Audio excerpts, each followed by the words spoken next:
أنت الرحمن يا الله، أنت الرحيم يا الله، أنت السلام يا الله، أنت العزيز يا الله، أنت القدوس يا الله، أنت الجبار يا الله.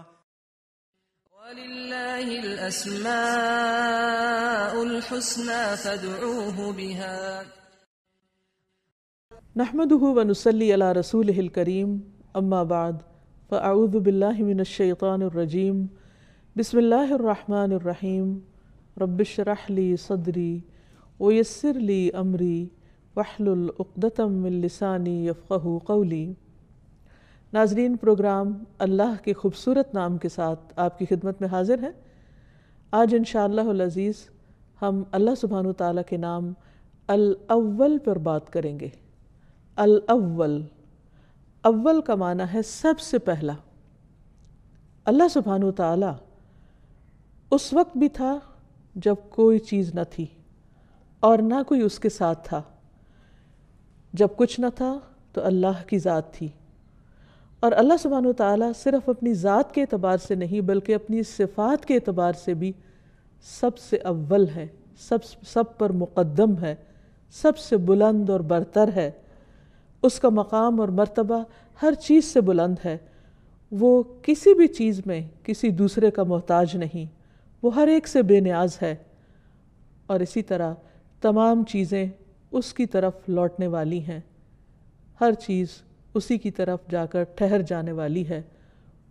وَأَنَّ إِلَىٰ رَبِّكَ الرُّجْعَىٰ۔ اول آخر کا الٹ ہوتا ہے، یعنی اول کا اپوزٹ ہوتا ہے آخر، اور یہ مبالغہ کے صیغوں میں سے ہے۔ قرآن مجید میں آتا ہے هُوَ الْأَوَّلُ وَالْآخِرُ وَالظَّاهِرُ وَالْبَاطِنُ وَهُوَ بِكُلِّ شَيْءٍ عَلِيمٌ۔ وہی سب سے پہلے ہے اور وہی سب سے آخر میں، اور ظاہر ہے اور چھپا ہوا ہے، اور وہ ہر چیز کو خوب جاننے والا ہے۔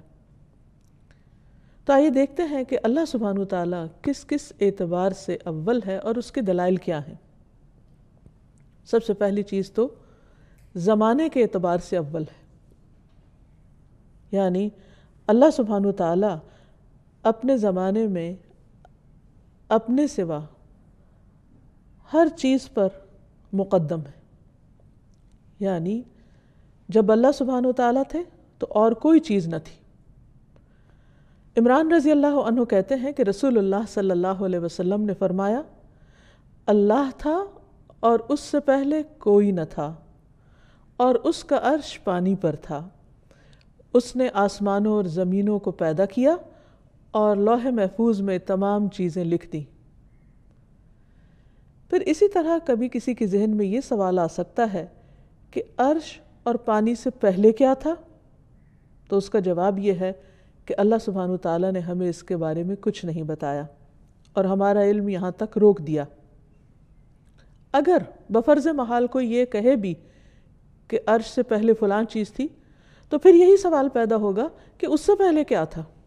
اگر کسی اور چیز کا نام لیا جائے تو پھر یہ سوال ہوگا کہ اس سے پہلے کیا تھا، تو اس سے پہلے کیا اور اس سے پہلے کیا، تو یہ ایک اینڈلیس کویسچن ہو جائے گا۔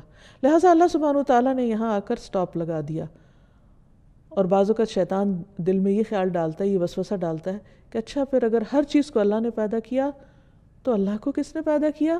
تو اس کے بارے میں نبی صلی اللہ علیہ وسلم نے ہمیں سکھایا ہے کہ اگر دل میں یہ خیال آئے تو بس یہ کہو آمنت باللہ، میں اللہ پر ایمان لایا، اللہ ہی بہتر جانتا ہے۔ اور پھر یہ کہ اللہ سبحانہ وتعالیٰ ہمیشہ سے ایگزسٹ کرتا ہے، اور باقی سب کچھ اس کا بنایا ہوا ہے، اور اس نے اپنی قدرت سے ہر چیز کو پیدا کیا ہے، اور وہ ہر چیز پر غلبہ بھی رکھتا ہے۔ اور پھر یہ کہ اگر اللہ سبحانہ وتعالیٰ نے ہمیں اس سے آگے علم نہیں دیا تو اس کی وجہ یہ ہے کہ ہم مخلوق ہیں، اور کچھ چیزوں کو نہ جاننا ہمارے امتحان کا حصہ بھی ہے، کیونکہ بعض اوقات ہم کچھ چیزوں کو جانتے ہیں تو وہ ہمارے لیے امتحان ہوتا ہے، اور بعض اوقات جب ان کا علم نہیں رکھتے تو وہ بھی ہمارے لیے امتحان ہے کہ پھر ہم کیا کرتے ہیں۔ تو یہ اللہ کی مصلحت، جس نے ہمیں پیدا کیا، وہ جو چاہے ہمیں سکھائے اور جو چاہے نہ سکھائے۔ سلیمان تیمی رحمہ اللہ نے فرمایا اگر کوئی مجھ سے پوچھے کہ اللہ کہاں ہے، میں کہوں گا پانی پر. اگر وہ کہے کہ پانی سے پہلے کہاں تھا تو میں کہوں گا میں نہیں جانتا، آئی ڈونٹ نو، کیونکہ ہمارا علم محدود ہے. آیت الکرسی میں اللہ تعالیٰ فرماتے ہیں وَلَا يُحِيطُونَ بِشَيْءٍ مِّنْ عِلْمِهِ إِلَّا بِمَا شَاءَ، اور وہ اس کے علم میں سے کسی چیز کا احاطہ نہیں کرتے مگر جتنا وہ چاہتا ہے. اور یہ ایک حقیقت بھی ہے. ایک وہ دنیا ہے جو ہم نے دیکھی نہیں، اور ایک وہ دنیا ہے جو ہم نے دیکھی ہے، جو ہمارے سامنے ہے. ہم اس دنیا کو بھی کتنا جانتے ہیں جو ہمارے سامنے ہے. دنیا کو تو چھوڑیں، خود اپنی ذات کے بارے میں کیا جانتے ہیں، اپنے جسم کے بارے میں ہم کیا جانتے ہیں.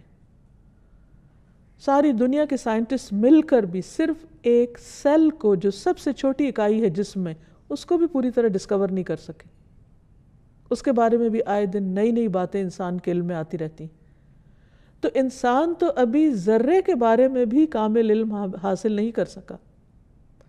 کہاں یہ کہ وہ اس زمین کی ہر چیز کو جانے، اور پھر آسمانوں کی، اور پھر آسمانوں سے اوپر عرش اور عرش والے کے بارے میں یہ دعویٰ کرے کہ وہ سب کچھ جانتا ہے، اس کے بارے میں انسان کو سب پتہ ہے. تو یہ ایک لایانی سی بات ہوگی. انسان کا علم بہت محدود ہے، اس کی عقل بھی محدود ہے، اس کی صلاحیتیں بھی محدود ہیں، اس کی قوت بھی محدود ہے. تو انسان کے بس میں ہی نہیں کہ وہ ہر چیز کا علم اپنے اندر سمو سکے. اس لیے اللہ سبحانہ وتعالیٰ نے انسان کو صرف حسب ضرورت علم عطا کیا ہے. انسان تو انسان، فرشتوں نے بھی اس بات کا اقرار کیا تھا کہ ان کا علم بھی محدود ہے.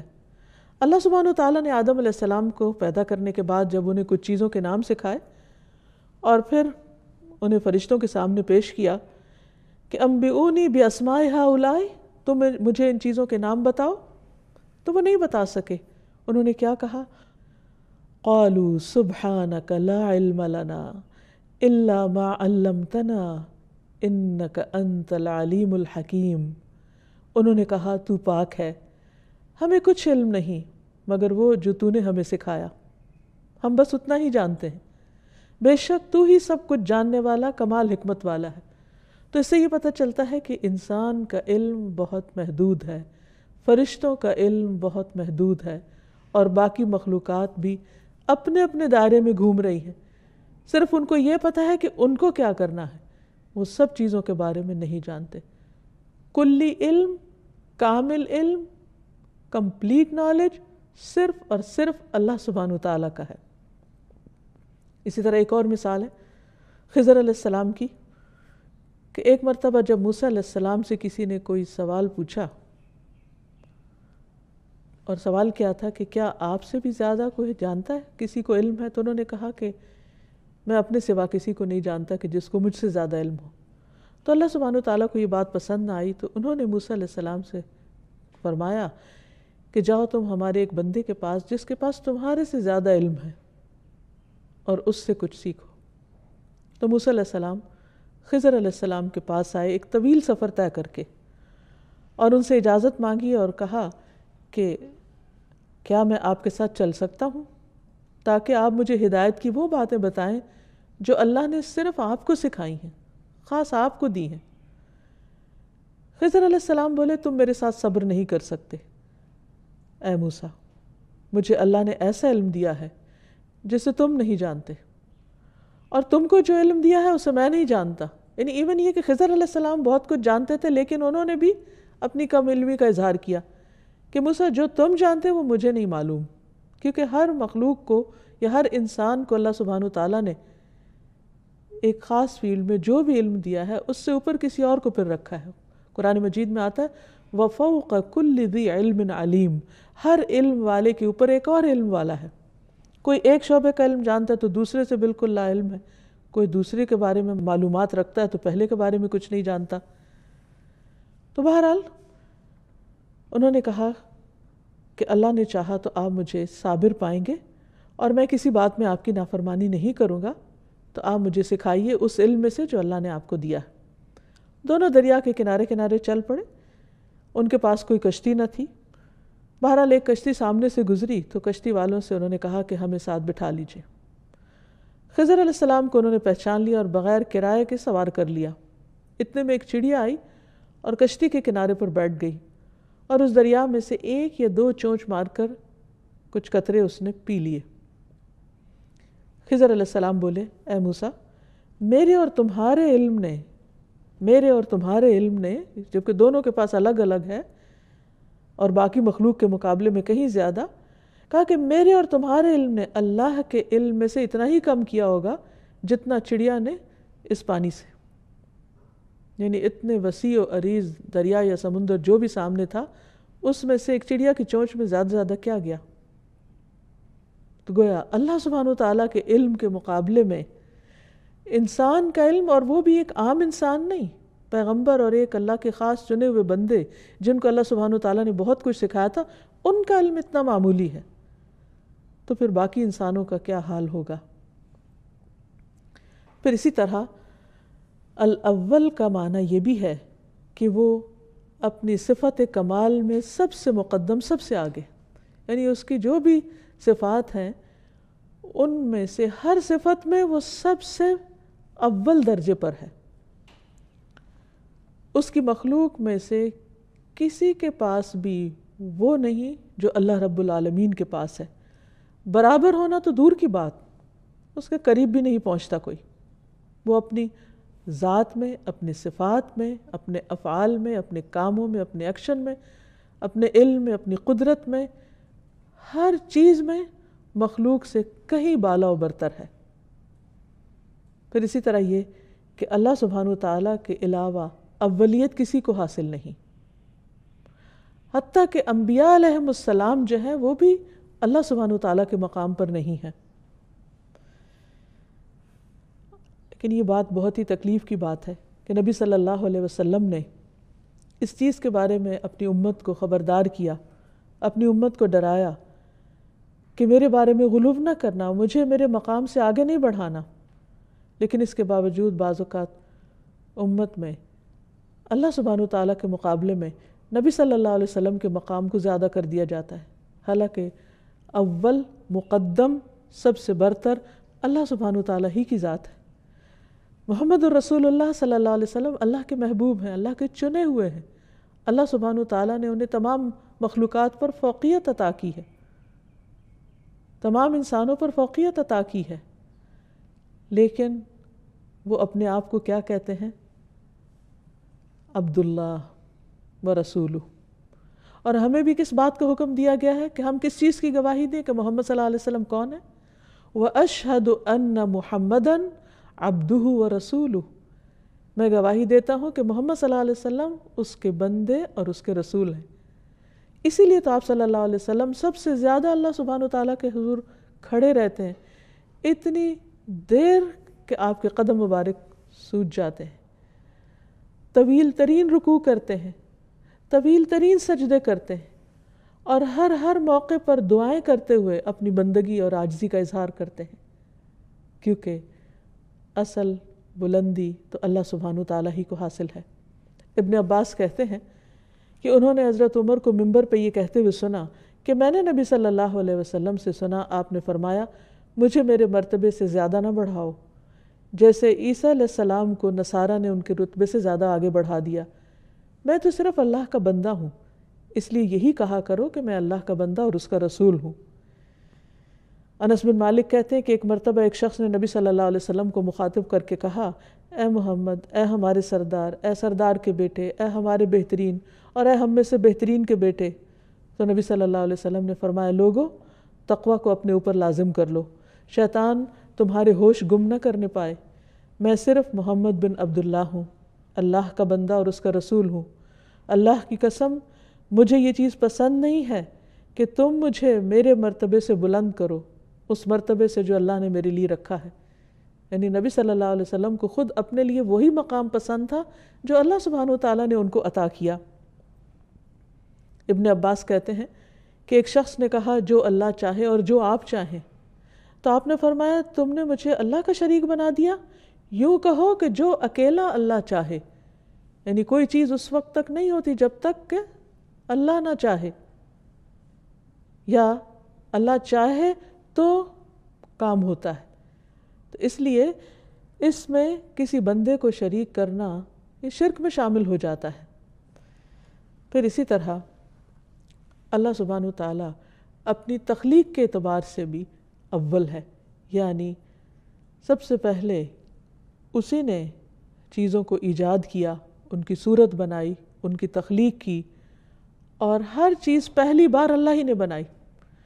آج انسان جو کچھ بنا رہے ہیں اور اس پر وہ حیران ہوتے ہیں اور انسانوں کی بڑائیاں بیان ہوتی ہیں، وہ اگر دیکھا جائے تو سب کچھ کہاں سے بنا؟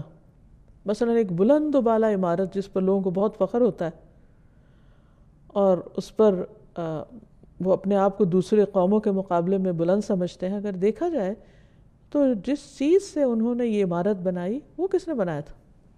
اس میں جو لوہا استعمال ہوا وہ کہاں سے آیا؟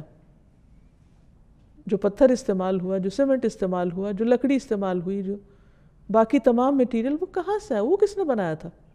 انسان تو صرف اس کی جوڑ توڑ کر رہا ہے، صرف اس کی ایک مخصوص شکل بنا رہا ہے۔ حقیقت یہ ہے کہ ان سب چیزوں کو بھی اول بنانے والا، سب سے پہلے بنانے والا اللہ سبحانہ وتعالیٰ ہی ہے۔ پھر اسی طرح پیدائش کی ابتدا اللہ سبحانہ وتعالیٰ نے کی ہے، یعنی انسانوں کی پیدائش کی بھی۔ سورۃ الانبیاء میں آتا ہے کما بدأنا اول خلق نعیدہ وعدا علینا انا کنا فاعلین، جس طرح ہم نے پہلی پیدائش کی ابتدا کی، اول مرتبہ بنایا، ہم اسے لوٹائیں گے۔ دوبارہ بنانا ہمارے لیے کچھ مشکل نہیں، یہ ہمارے ذمہ وعدہ ہے، یقیناً ہم ہمیشہ وعدہ پورا کرنے والے ہیں۔ سورۃ یاسین میں آتا ہے قل یحییھا الذی انشأھا اول مرہ وہو بکل شیء علیم، کہہ دیجئے انہیں وہ زندہ کرے گا جس نے انہیں پہلی مرتبہ پیدا کیا اور وہ ہر طرح کا پیدا کرنا خوب جانتا ہے۔ یعنی مشرکین مکہ کو یہ شک گزرا یا اس بات پر وہ ایمان نہیں رکھتے تھے کہ ہم دوبارہ کیسے پیدا ہوں گے، یہ کیسے ممکن ہے؟ ہڈیاں جب گل جائیں گی، ختم ہو جائیں گی، چورا چورا ہو جائیں گی، انسان پھر سے بنا لیا جائے گا اور اس کا حساب لیا جائے گا۔ وہ اس بات کو نہیں مانتے تو ان کی سمجھ میں نہیں آتا تھا۔ تو اس پر اللہ سبحانہ وتعالیٰ نے فرمایا کہ پہلی بار کس نے پیدا کیا تھا؟ جس نے پہلی بار پیدا کیا وہ دوبارہ بھی پیدا کر سکتا ہے۔ اللہ سبحانہ وتعالیٰ نے بے شمار چیزیں بنائی، لیکن یہ بھی یاد رہے کہ سب سے پہلی چیز جو اس نے بنائی وہ قلم تھا۔ عبادہ بن صامت نے اپنے بیٹے سے کہا، میں نے رسول اللہ صلی اللہ علیہ وسلم کو فرماتے ہوئے سنا کہ پہلی چیز جو اللہ تعالیٰ نے بنائی وہ قلم تھا، پھر اس سے فرمایا کہ لکھو، اس کو حکم دیا لکھو، تو اس نے کہا ہے میرے رب کیا لکھوں؟ اللہ تعالیٰ نے فرمایا ہر چیز کی تقدیر لکھو یہاں تک کہ قیامت قائم ہو جائے۔ اے میرے بیٹے، میں نے رسول اللہ صلی اللہ علیہ وسلم سے سنا ہے جو اس اعتقاد کے بغیر مر گیا وہ مجھ سے نہیں۔ یعنی نہ صرف یہ کہ ہمیں یہ ماننا چاہیے کہ اللہ سبحانہ وتعالیٰ نے پہلی چیز قلم بنائی، بلکہ یہ بھی کہ اللہ سبحانہ وتعالیٰ نے چیزوں کو پیدا کرنے سے پہلے ان کے بارے میں ساری معلومات قلم کو حکم دیا اور اس نے لکھ لی۔ یعنی اللہ سبحانہ وتعالیٰ کا علم اتنا مکمل ہے کہ ابھی جو چیزیں وجود میں نہیں آئیں اور ان کی رنگ، شکل، ان کے تعداد، ان سے متعلق ہر چیز لوح محفوظ میں لکھی ہوئی ریکارڈ میں موجود ہے۔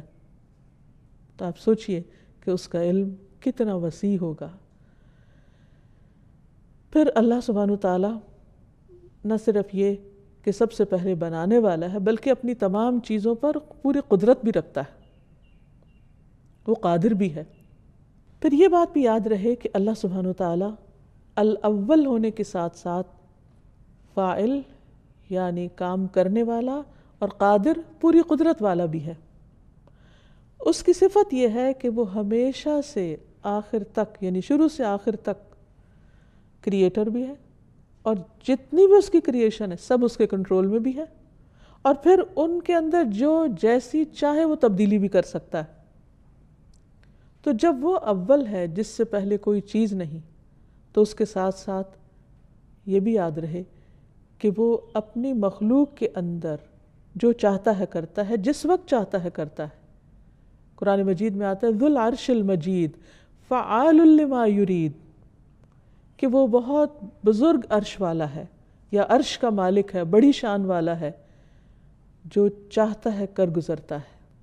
اب یہ کہ جب ہمیں اللہ سبحانہ وتعالیٰ کی اس صفت کی پہچان ہو گئی کہ وہی اول ہے اور اس سے پہلے کچھ نہ تھا اور ہر چیز کو اسی نے بنایا اور ہر چیز اسی کے قبضہ قدرت میں ہے، تو پھر ہمیں اس کی اس صفت کے ساتھ دعا بھی کرنی چاہیے، اس کے اس نام کے ساتھ اس کو پکارنا بھی چاہیے، اور اللہ سبحانہ وتعالیٰ کو پکارتے ہوئے اولیت دینی چاہیے، یعنی دعا کرتے ہوئے اپنی حاجات مانگنے کی بجائے سب سے پہلے اللہ کا ذکر کرنا چاہیے۔ اسی لیے جس دعا کے شروع میں اللہ سبحانہ وتعالیٰ کی تسبیح بیان کی جاتی ہے، درود شریف پڑھا جاتا ہے، وہ دعا قبول ہوتی، اور یہ دعا مانگنے کا سلیقہ اور ادب بھی ہے۔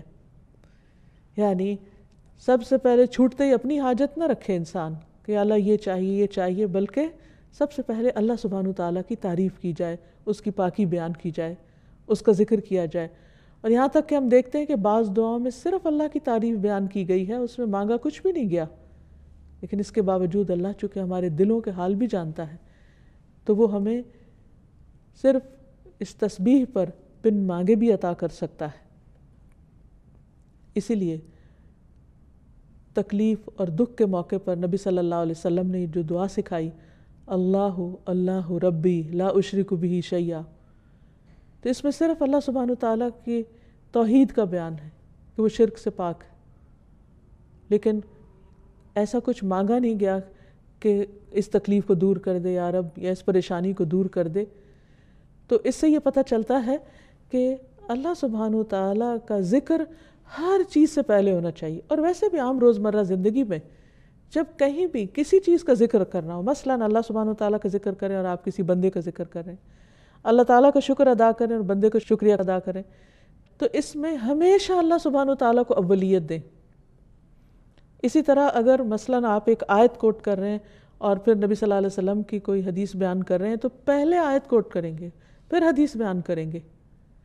یعنی کسی بھی معاملے میں کہیں بھی پہلے اللہ کا ذکر ہوگا، سب پر مقدم، سب سے پہلے۔ پھر اسی طرح رات کو سوتے وقت اس نام سے اللہ کو پکار کر اپنی پریشانیاں اللہ کے سامنے رکھنی چاہیے۔ سہیل کہتے ہیں کہ ہم میں سے جب کوئی سونے کا ارادہ کرتا تو ابو صالح دائیں کروٹ پہ لیٹنے کو کہتے اور یہ دعا پڑھنے کا حکم دیتے، اور کہتے کہ یہ دعا نبی صلی اللہ علیہ وسلم کی بتائی ہوئی ہے۔ دعا ہے اللہم رب السماوات ورب الارض ورب العرش العظیم ربنا ورب كل شيء فالق الحب والنوى ومنزل التوراة والإنجيل والفرقان اعوذ بك من شر كل شيء انت آخذ بناصيته اللهم انت الاول فليس قبلك شيء وانت الاخر فليس بعدك شيء وانت الظاهر فليس فوقك شيء وانت الباطن فليس دونك شيء اقض عنا الدين واغننا من الفقر۔ اے اللہ، اے آسمانوں اور زمینوں کے پروردگار، اے ہمارے رب، اے ہر چیز کے رب، اے دانے اور گٹلی کو چیرنے والے، اے تورات، انجیل اور قرآن کے نازل کرنے والے، میں تجھ سے ہر شر پہنچانے والی چیز کے شر سے پناہ مانگتا ہوں۔ یعنی پہلے اللہ سبحانہ وتعالیٰ کی ان صفات کا ذکر، اور پھر یہ کہ اللہ کوئی بھی جو شر ہے، کوئی بھی جو پریشانی کی بات ہے، ان سب چیزوں سے بچنے کے لیے اپنے آپ کو تیری حفاظت میں دیتا ہوں،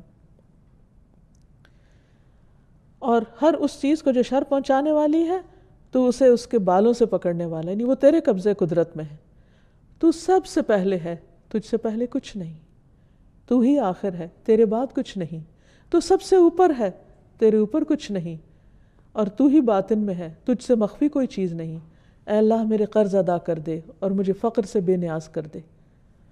تو ان ساری پریشانیوں کو دور کرنے کے لیے اللہ سبحانہ وتعالیٰ کی ان صفات کے ساتھ اللہ تعالیٰ کو پکارنا چاہیے۔ پھر یہ کہ اس نام کا بندے کی زندگی پر ایک اثر ہونا چاہیے۔ جب ہم اللہ تعالیٰ کو الاول مان لیں تو پھر اس کی جھلک ہمارے عمل میں، ہمارے کردار میں، ہماری سوچ میں، ہمارے خیالات میں ہونی چاہیے۔ سب سے پہلی بات یہ کہ اس بات پر ہمارا پورا یقین ہونا چاہیے کہ اللہ تعالیٰ اپنی ذات اور اپنی صفات میں سب سے پہلے ہے، اول ہے، مقدم ہے۔ باقی سب کام اپنی جگہ، حقوق العباد بھی اپنی جگہ، بندوں کی خدمت، سارے کام دنیا کے، خود کھانا پینا سونا، اپنی دیگر ضروریات پوری کرنا، مختلف چیزوں سے تعلق رکھنا، ان کی محبت دل میں ہونا، سب چیزیں اپنی اپنی جگہ پر ہیں، لیکن ان سب میں سب سے پہلا حق، اول حق اللہ سبحانہ وتعالیٰ کا ہو، کیونکہ وہ اول ہے. پھر ہر چیز اسی کی طرف لوٹائی جائے، کیونکہ ہر چیز کا مرجع اور منتہا اللہ رب العالمین ہے. پھر اس ذات پر بھروسہ جس نے ہماری ابتدا کی اور جس کے پاس ہماری انتہا ہے. جیسے قرآن مجید میں آتا ہے وَهُوَ الَّذِي يَبْدَأُ الْخَلْقَ ثُمَّ يُعِيدُهُ وَهُوَ أَهْوَنُ عَلَيْهِ وَلَهُ الْمَثَلُ الْأَعْلَى فِي السَّمَاوَاتِ وَالْأَرْضِ وَهُوَ الْعَزِيزُ الْحَكِيمُ. وہی ہے جو خلق کو پہلی بار پیدا کرتا ہے، سب سے پہلے اسی نے بنایا، پھر دوبارہ بھی پیدا کرے گا، اور وہ اسے زیادہ آسان ہے، اور آسمانوں اور زمین میں سب سے اونچی شان اسی کی ہے، اور وہی سب پر غالب اور حکمت والا ہے. پھر یہ کہ جب ہم اللہ کو اول مان لیں اور اس کو اپنی پرائرٹی نمبر 1، ترجیح نمبر 1 رکھیں اپنی زندگی میں کہ میرے لیے سب سے اہم ترین کام اس کو خوش کرنا ہے، تو پھر نیکیوں میں ہم اولیت اختیار کریں، نمبر 1 ہو، عبادت ہماری نمبر 1 درجے کی ہو، ہمارا اخلاق نمبر 1 درجے کا ہو، ہمارے دوسروں کے ساتھ معاملات نمبر 1 ہوں، اور یہ سب کچھ ہم اللہ سبحانہ وتعالیٰ کی رضا کے لیے کریں اور نیکیوں کے کام میں آگے بڑھیں. کیونکہ صرف اتنا کافی نہیں کہ ہم جان لیں اللہ اول ہے اور وہ ہماری پرائرٹی نمبر 1 ہے، پھر یہ بھی دیکھیں کہ ہم اس کی طرف بڑھنے میں کیا طریقہ اختیار کر رہے ہیں. پھر اس کا یہ مطلب نہیں کہ جب ہم اللہ سبحانہ وتعالیٰ کی طرف بڑھیں یا نیکی کے کام کریں تو پھر ہم جنت کی خواہش نہ رکھیں، کیونکہ بعض لوگ یہ کہتے ہیں کہ اچھا اگر اللہ کے لیے کرنا ہے تو پھر جنت کی حرص دل میں نہیں ہونی چاہیے. حالانکہ یہ بات درست نہیں ہے. نبی صلی اللہ علیہ وسلم کے پاس ایک بدو آیا اور کہنے لگا مجھے ایسا کام بتائیے کہ میں کروں تو جنت میں داخل ہو جاؤں. اس صاف صاف اپنا مدعا رکھا. یعنی اس میں کوئی کانفلکٹ نہیں، کوئی کنٹراڈکشن نہیں ہے کہ اگر ہم اچھا کام کرتے ہیں اللہ کو خوش کرنے کے لیے اور اللہ کی رضا کے لیے تو جنت کی خواہش دل میں نہ ہو. وہ رکھی جا سکتی ہے، کیونکہ نبی صلی اللہ علیہ وسلم کی خدمت میں ایسا سوال کیا گیا اور آپ نے اس پر اس بدو کو بتایا کہ اللہ کی عبادت کرو، کسی کو شریک نہ ٹھہراؤ، اس کا فرض نماز قائم کرو، زکوٰۃ دو اور رمضان کے روزے رکھو. تو وہ کہنے لگا اس ذات کی قسم جس کے ہاتھ میں میری جان ہے، میں اس پر نہ کوئی زیادتی کروں گا نہ میں کمی کروں گا. جب وہ منہ موڑ کے جانے لگا تو نبی صلی اللہ علیہ وسلم نے فرمایا اگر کوئی ایسے شخص کو دیکھنا چاہے جو جنت والوں میں سے ہو تو اس شخص کو دیکھ لے. تو گویا جنت کا سوال کرنا، جنت کی خواہش رکھنا، اس میں کوئی برائی نہیں ہے، اور اس سے اللہ سبحانہ وتعالیٰ کی شان میں کوئی فرق نہیں آتا، کیونکہ اس نے خود اس کا حکم دیا، کیونکہ اسے ہماری کمزوریوں کا پتہ تھا کہ انسان کی خواہش اور تمنا کیا، اور یہ خواہشات بھی اسی نے بنائی ہیں ہمارے لیے. پھر اسی طرح یہ ہے کہ اللہ تعالیٰ کا حکم ماننے میں دیر نہیں کرنی چاہیے کہ اچھا جب سب لوگ کر لیں گے تو پھر میں بھی کر لوں گا. بعض لوگ صرف لوگوں کے یا زمانے کے ٹرینڈ کو دیکھتے رہتے ہیں کہ کس چیز کا فیشن ہے، یہ کون سی چیز ان ہے، اگر وہ دین کی ہے تو وہ لیں گے. نہیں، ہمیں کسی چیز کو اس نیت اور اس ارادے سے نہیں لینا کہ وہ لوگ کر رہے ہیں تو ہم بھی کر لیں، بلکہ اس لیے کہ انا اول المسلمین، میرے رب کا حکم ہے، اس نے فرمایا ہے. اب دیکھیے کہ جس سے ہمیں محبت ہوتی ہے اس کی ایک پکار پر ہم دوڑے چلے آتے ہیں. ماں اپنے بچے سے محبت کرتی، بچہ چوں بھی کرتا ہے تو ماں کی آنکھ کھل جاتی، باقی آس پاس کے سب لوگ سو رہے ہوتے ہیں، ماں کیسے جاگ جاتی؟ کیونکہ دل میں محبت ہے، ایک چاہت ہے، ایک رحم ہے، ایک کیئر ہے، کنسرن ہے، خیال ہے، تو اسے اٹھا بٹھاتا ہے. تو پھر سوچئے کہ اگر ہمیں اللہ سبحانہ وتعالیٰ کی ذات اس بچے سے زیادہ پیاری ہو جائے، اور ہونی بھی چاہیے، کیونکہ اللہ تعالیٰ خود فرماتے ہیں والذین آمنوا اشد حبا للہ، وہ لوگ جو ایمان والے ہیں وہ اللہ سے شدید محبت رکھتے ہیں، سب سے زیادہ محبت رکھتے ہیں. پھر یہ کیسی محبت ہے کہ زبان سے ہم دعویٰ بھی کریں اور پھر جب اللہ کا حکم آئے تو ہم لبیک نہ کہیں، اور ہم صرف یہ دیکھتے ہیں اچھا ابھی کون اٹھا ہے اور کون نہیں. فار ایگزامپل نماز ہی کا وقت ہے، اللہ تعالیٰ فرماتے ہیں حی علی الصلاۃ حی علی الفلاح، آؤ نماز کی طرف، آؤ کامیابی کی طرف، پکار آ رہی ہے، اور ہم یہ دیکھتے رہے اچھا فلاں نے پڑھ لی، فلاں اٹھ گیا، فلاں پڑھ لے تو پھر اس کے بعد میں اٹھوں گی. نہیں، اللہ کی طرف سے اس پکار کا آنا ہی کافی ہے، اور مجھے اپنے عمل کا حساب دینا اور مجھے اپنی محبت کا پروف دینا ہے کہ میں سب سے پہلے آ رہی ہوں. جیسے موسیٰ علیہ السلام اپنی قوم سے آگے چلے گئے اللہ کی ملاقات کے لیے. وَعَجِلْتُ إِلَيْكَ رَبِّ لِتَرْضَى، میں تیری طرف جلدی آ گیا اس لیے کہ اے رب تو مجھ سے راضی ہو جائے. تو جو بندہ اللہ سے محبت کرتا ہے وہ لازماً اللہ کو راضی کرنا چاہے گا، اور وہ کاموں میں سستی اور تاخیر نہیں کرے گا جیسے منافقین کی صفت ہے. وَإِذَا قَامُوا إِلَى الصَّلَاةِ قَامُوا كُسَالَىٰ، جب وہ نماز کے لیے کھڑے ہوتے ہیں تو سستی کے مارے اٹھتے ہیں، نہ ہی پڑھنی پڑتی تو اچھا تھا، کیونکہ دل میں محبت جو نہیں، ایمان جو نہیں. تو اس لیے اللہ سبحانہ تعالیٰ نے ہمیں حکم دیا فَفِرُّوا إِلَى اللَّهِ، اللہ کی طرف دوڑو. فَاسْتَبِقُوا الْخَيْرَاتِ، نیکیوں میں جلدی کرو، نیکیوں میں دوڑ لگا دو، ایک دوسرے سے آگے بڑھو. سابقوا إلى مغفرة من ربكم وجنة عرضها كعرض السماء والأرض أعدت للذين آمنوا بالله ورسله ذلك فضل الله يؤتيه من يشاء والله ذو الفضل العظيم. اپنے رب کی بخشش اور اس جنت کی طرف ایک دوسرے سے آگے بڑھو. مقابلہ کرنا ہے تو اس چیز میں کرو، لیکن ہم حقیر دنیا میں مقابلے کرتے رہتے ہیں جو چند دن کے بعد ہمارے ہاتھ سے جانے والی ہے. فرمایا اس جنت کی طرف دوڑو جس کی چوڑائی آسمانوں اور زمین کی چوڑائی کی طرح ہے. یعنی ایک ایک بندے کی جنت اتنی بڑی ہوگی جتنی یہ زمین یا اس سے بھی زیادہ. وہ ان لوگوں کے لیے تیار کی گئی ہے جو اللہ اور اس کے رسولوں پر ایمان لائے. یہ اللہ کا فضل ہے، وہ اس کو دیتا ہے جسے وہ چاہتا ہے، اور اللہ بہت بڑے فضل والا ہے. یعنی یہ شوق، یہ محبت کہ اللہ کی طرف بڑھیں، یہ اللہ کا فضل ہے جس کے دل میں ڈال دے. ورنہ بڑھنے والے تو حقیر چیزوں کی طرف دوڑتے رہتے ہیں. ہم سب اپنے اپنے طرز عمل پر غور کریں کہ ہماری دوڑ کس چیز کی طرف ہوتی، ہم کس چیز اور کس کام میں شوق سے جاتے ہیں، محبت سے جاتے ہیں، دوڑتے ہوئے جاتے ہیں. کیا واقعی اللہ ہماری زندگی میں الاول ہے؟ کیا ہم اس کو الاول کے مقام پر رکھتے ہیں؟ اللہ کے مقرب فرشتوں کی صفت قرآن مجید میں بیان کی گئی ہے فَالسَّابِقَاتِ سَبْقًا فَالْمُدَبِّرَاتِ أَمْرًا. پھر جو آگے نکلنے والے ہیں وہ آگے بڑھ کر اپنا کام کرتے ہیں، اور پھر جو ہر کام کی پھر جو آگے نکلے. اللہ کے مقرب فرشتوں کی صفت یہ بیان کی گئی ہے فَالسَّابِقَاتِ سَبْقًا فَالْمُدَبِّرَاتِ أَمْرًا. پھر جو آگے نکلنے والے ہیں آگے بڑھ کر نکلتے ہیں، اور پھر جو کسی کام کی تدبیر کرنے والے ہیں، یعنی جیسے اللہ تعالیٰ ان کو حکم دیتا ہے ویسے ہی کر ڈالتے ہیں. اسی طرح بندوں کا ثواب لکھنے میں بھی جلدی کرتے ہیں. ایک مرتبہ نماز میں رکوع سے اٹھ کر نبی صلی اللہ علیہ وسلم نے جب فرمایا سمع اللہ لمن حمدہ، تو ایک شخص نے پیچھے، جو آپ کا مقتدی تھا، آپ کے پیچھے نماز پڑھ رہا تھا، اس نے کہا ربنا ولک الحمد حمدا کثیرا طیبا مبارکا فی. تو سلام پھیرنے کے بعد آپ نے پوچھا کہ یہ کلمات کس نے ادا کیے؟ تو ایک شخص نے کہا کہ میں نے بولے. آپ نے فرمایا میں نے دیکھا، یعنی نماز میں، کیونکہ آپ صلی اللہ علیہ وسلم تو وہ دیکھتے تھے جو ہم نہیں دیکھتے، میں نے دیکھا کہ 30 سے زیادہ فرشتے ایک دوسرے سے آگے بڑھ رہے ہیں اس نیکی کو لکھنے کے لیے کہ ان کے حصے میں یہ سعادت آ جائے. پھر اسی طرح انبیاء کی صفت بھی یہی ہے کہ وہ نیکی کے کاموں میں دوڑ دھوپ کرتے تھے. اولئک یسارعون فی الخیرات وہم لہا سابقون.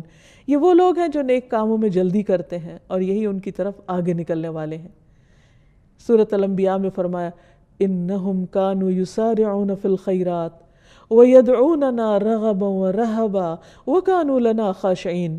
بے شک وہ نیکیوں میں جلدی کرتے تھے اور ہمیں رغبت اور خوف سے پکارتے تھے اور ہمارے ہی لیے عاجزی کرتے تھے. یعنی انبیاء علیہم السلام جن پر دنیا کی حقیقت واضح ہو چکی تھی، وہ دنیا کے پیچھے دوڑنے والے نہیں تھے، وہ دنیا کے مقابلے میں آخرت کے لیے دوڑتے تھے اور جلدی کرتے تھے. اسی طرح ہم صحابہ کرام کو دیکھتے ہیں کہ وہ نیک کاموں میں بہت جلدی کرتے تھے، دیر نہیں لگاتے تھے، اور پھر اس میں ایک دوسرے سے سبقت لے جاتے. مثلا ایک موقع پر عبداللہ بن مسعود جب قرآن پڑھ رہے تھے تو نبی صلی اللہ علیہ وسلم ان کی قرات سننے کے لیے کھڑے ہو گئے، اور پھر بعد میں آپ صلی اللہ علیہ وسلم نے فرمایا کہ مانگو تمہیں دیا جائے گا، اور واپس جاتے ہوئے کہا کہ اگر کوئی قرآن پڑھنا چاہے تو ان کی طرح پڑھے. تو یہ خوشخبری تھی جو حضرت عبداللہ بن مسعود کے بارے میں آپ نے بتائی. تو اس پر حضرت عمر نے سوچا کہ صبح کے وقت میں سب سے پہلے جا کر ان کو یہ خوشخبری سناؤں گا. لیکن ہوا کیا کہ جب وہ وہاں پہنچے تو ابو بکر پہلے ہی پہنچے ہوئے تھے. نبی صلی اللہ علیہ وسلم نے یہ بھی بتایا کہ ہر دور میں سبقت کرنے والے ہیں. یعنی یہ ایسا نہیں ہے کہ صرف فرشتے سبقت کرتے ہیں یا انبیاء نے سبقت کی اور صحابہ کرام نے سبقت کی. ہر دور میں ایسے لوگ موجود ہوں گے جو نیکی کی راہ میں، خیر کے راستے میں دوڑنے والے اور آگے بڑھنے والے ہیں. اور اللہ سبحانہ وتعالیٰ ایسے لوگوں کی کس قدر دانی فرماتے ہیں.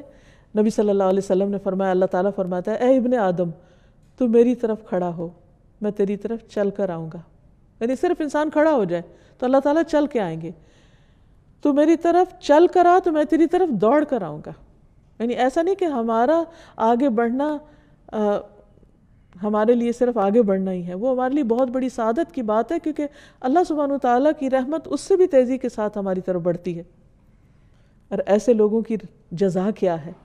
سورۃ التوبہ میں اللہ تعالیٰ فرماتے ہیں، والسابقون الاولون من المہاجرین والانصار والذین اتبعوہم باحسان رضی اللہ عنہم ورضوا عنہ وأعد لهم جنات تجری تحتها الأنہار خالدین فیہا ابدا ذلک الفوز العظیم. اور مہاجرین و انصار میں سے سبقت کرنے والے سب سے پہلے لوگ، اور وہ لوگ جو نیکی کے ساتھ ان کے پیچھے آئے، یعنی بعد کے دور میں بھی انہی کے راستے پہ چل رہے ہیں. اللہ ان سے راضی ہو گیا اور وہ اللہ سے راضی ہو گئے، اور اس نے ان کے لیے ایسے باغ تیار کیے جن کے نیچے نہریں بہتی ہیں اور ان میں وہ ہمیشہ رہنے والے ہیں. یہی بہت بڑی کامیابی ہے. پھر یہ کہ جو سابقون ہیں، آگے بڑھنے والے ہیں، ان کی جزا قرآن بتاتا ہے، والسابقون السابقون اولئک المقربون. جو پہل کرنے والے ہیں وہ آگے ہی بڑھنے والے ہیں اور وہی مقرب ہیں، یعنی اللہ سبحانہ وتعالیٰ کے قریب ترین ہیں. فی جنات النعیم، نعمتوں بھرے باغوں میں ہوں گے. ثلۃ من الاولین وقلیل من الآخرین، پہلے گروہ میں سے زیادہ ہوں گے اور بعد والوں میں سے کم ہوں گے. علی سرر موضونہ متکئین علیہا متقابلین یطوف علیہم ولدان مخلدون باکواب واباریق وکأس من معین لا يصدعون عنها ولا ينزفون وفاكهة مما يتخيرون ولحم طير مما يشتهون. سونے اور جواہر سے بنے ہوئے تختوں پر آرام کر رہے ہوں گے، ان پر تکیے لگائے ہوئے آمنے سامنے بیٹھنے والے ہوں گے، ان پر چکر لگا رہے ہوں گے وہ لڑکے جو ہمیشہ لڑکے ہی رہیں گے. ایسے کوزے اور سراہیاں اور لبالب بھرے ہوئے پیالے لے کر جو بہتی ہوئی شراب کے ہوں گے، وہ نہ اس سے سردرد میں مبتلا ہوں گے نہ بہکیں گے. اور ایسے پھل لے کر جنہیں وہ پسند کرتے ہیں، اور پرندوں کا گوشت لے کر جس کی وہ خواہش رکھتے ہیں. تو بات یہ ہے کہ السابقون الاولون بننے کے لیے ضروری ہے کہ ہم اچھے اچھے کام جلدی کریں، اول وقت میں کریں. مثلا نبی صلی اللہ علیہ وسلم نے دن کے پہلے حصے میں کام کرنے والوں کو برکت کی دعا دی. فرمایا، اللہم بارک لامتی فی بکورہا، اے اللہ میری امت کی صبح میں برکت ڈال دے. پھر اول وقت میں نماز پڑھنے کی فضیلت زیادہ ہے. نبی صلی اللہ علیہ وسلم سے سوال کیا گیا کہ سب سے افضل عمل کون سا ہے؟ تو آپ نے فرمایا، الصلاۃ فی اول وقتہا، نماز اول وقت میں ادا کرنا. پھر اسی طرح صبح اول وقت میں مسجد جانا، پہلی صف میں شریک ہونا، جمعہ کے دن جلدی مسجد میں جانا. رسول اللہ صلی اللہ علیہ وسلم نے فرمایا، جس نے جمعہ کے دن غسل جنابت کیا پھر نماز کے لیے چلا گیا تو گویا اس نے ایک اونٹ کی قربانی کی، اور جو شخص دوسری گھڑی میں چلا تو گویا اس نے ایک گائے کی قربانی کی، جو تیسری میں گیا گویا اس نے ایک سینگ والا دمبا قربانی کیا، اور جو چوتھی گھڑی میں گیا گویا اس نے ایک مرغی قربان کی، اور جو پانچویں گھڑی میں چلا تو اس نے گویا ایک انڈا اللہ کی راہ میں دیا. پھر امام خطبے کے لیے نکل جاتا ہے تو فرشتے خطبہ سننے میں مشغول ہو جاتے ہیں. پھر اسی طرح یہ ہے کہ صدقہ خیرات کرنے میں بھی جلدی کرنی چاہیے. نبی صلی اللہ علیہ وسلم ایک مرتبہ عصر کی نماز پڑھانے کے بعد فوراً عجلت کے ساتھ کھڑے ہوئے اور لوگوں کی گردنیں پھلانگتے ہوئے اپنے ازواج میں سے کسی کے حجرے کی طرف تشریف لے گئے. آپ کی اس جلدی سے لوگ گھبرا گئے. جب واپس تشریف لائے تو دیکھا کہ آپ کے ہاتھ میں کچھ ہے. جب آپ سے پوچھا گیا تو آپ نے فرمایا، مجھے کچھ سونا یاد آ گیا تھا جو ہمارے ہاں رکھا ہوا تھا، اور میں نے اس بات کو برا سمجھا کہ وہ مجھے اللہ کی یاد سے روکے، لہٰذا میں نے اس کے تقسیم کرنے کا حکم دے دیا. پھر اسی طرح یہ کہ نیکی کا کوئی بھی موقع ملے تو فوراً آگے بڑھنا چاہیے اور اس میں جلدی کر کے جلد فائدہ اٹھانا چاہیے. اور پھر ایسے ذکر کرتے رہنا چاہیے کہ جس کی وجہ سے انسان السابقون میں شامل ہو جائے، جیسے الحمدللہ، سبحان اللہ اور اللہ اکبر کا ورد کثرت کے ساتھ کرنا. اور جو لوگ اللہ سبحانہ وتعالیٰ کی یاد کو، اس کے ذکر کو اور نیک کاموں کو اولیت دیں گے، اللہ سبحانہ وتعالیٰ قیامت کے دن ان کو بھی اولیت دیں گے اور ان کے لیے آسانیاں فرمائیں گے۔ پھر اللہ سبحانہ وتعالیٰ کے محبوب بندے حضرت موسیٰ علیہ السلام ہوں یا حضرت ابراہیم علیہ السلام ہوں، ان کے بارے میں آتا ہے ابراہیم علیہ السلام کے بارے میں کہ کیونکہ انہوں نے اللہ سبحانہ وتعالیٰ کے حکم پر فوراً لبیک کہا، اذ قال لہ ربہ اسلم قال اسلمت لرب العالمین، تو نبی صلی اللہ علیہ وسلم نے فرمایا کہ انہیں مخلوق میں سب سے پہلے لباس پہنایا جائے گا، یعنی قیامت کے دن۔ اسی طرح سب سے پہلے جنت میں جانے والے کون لوگ ہوں گے؟ آپ نے فرمایا میری امت میں سے 70,000 یا 7 لاکھ آدمی جنت میں جائیں گے جو ایک دوسرے کو تھامے ہوئے ہوں گے، ان کا پہلا بھی اندر داخل نہ ہونے پائے گا جب تک کہ آخری بھی داخل نہ ہو جائے، یعنی اکٹھے گروہ کی شکل میں جائیں گے، ان کے چہرے 14ویں چاند کی طرح روشن ہوں گے، اور یہ ظاہر ہے وہ لوگ ہوں گے کہ جو اللہ سبحانہ وتعالیٰ کے حکم کو جلد ماننے والے ہیں۔ اسی طرح برے کاموں میں پہل نہیں کرنی چاہیے، کیونکہ جو انسان برے کام میں پہل کرتا ہے اس کے پیچھے آنے والے سارے لوگ جو بھی غلط کریں گے ان کا وبال بھی اس پہلے شخص کو بھگتنا ہوگا۔